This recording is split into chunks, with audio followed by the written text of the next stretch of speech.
Happy Friday. Mayor Dan Pope with you again this week with a video update. I hope you've had a great week. So this week's video builds on last week's. So I encourage you to look at last week's video if you would. It's more of a macro look at the budget for 2019-2020. We'll go into a little more depth this week. The source material for all this can be found on the city website. If you'll go to the landing page on the website and search for budget workshops, all the information that we covered in our workshops is there. So last week we talked about the fact that revenues are growing, that one of the good bits of news there is that even though we originally said it would be 2 cents on the property tax this year to fund public safety, it's only going to be a penny.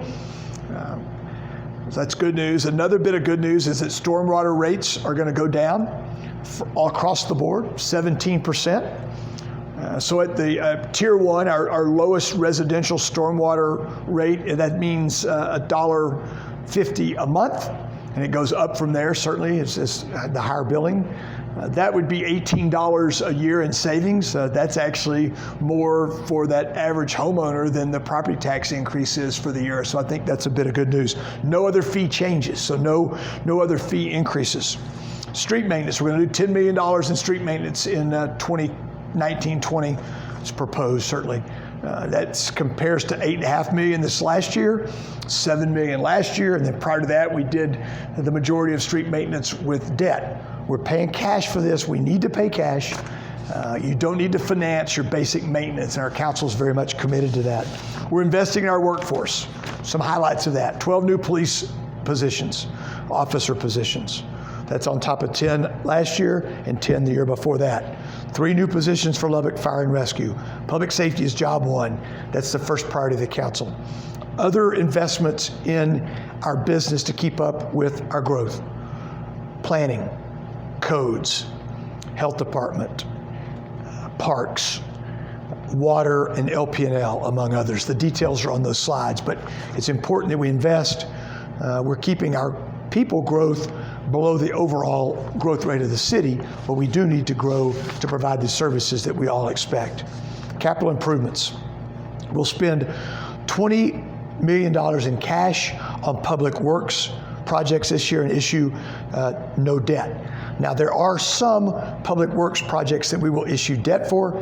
They're ones that we will use for many years, multiple generations. And that's the right thing to do, but when we can, we need to pay cash, and you're starting to see our discipline pay off in that regard.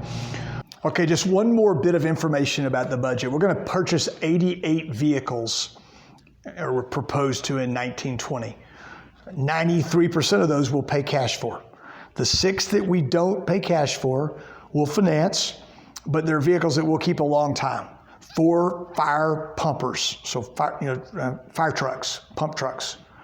And then a striper for our streets, a second striping truck, which we definitely need, and what they call a milling machine, a cold compact milling machine. It'll help us with our street maintenance efforts. It's something that we don't have today. I think if you reflect back on this budget and the work we've done previously, you'll see that our priority, which is fiscal discipline and pay-as-you-go, shines out in this work. I hope you'll look at the budget in more depth. I hope you'll reach out to me with questions that you might have. I look forward to talking with you. I like your good ideas. I like your thoughts and prayers. I'll talk to you next week.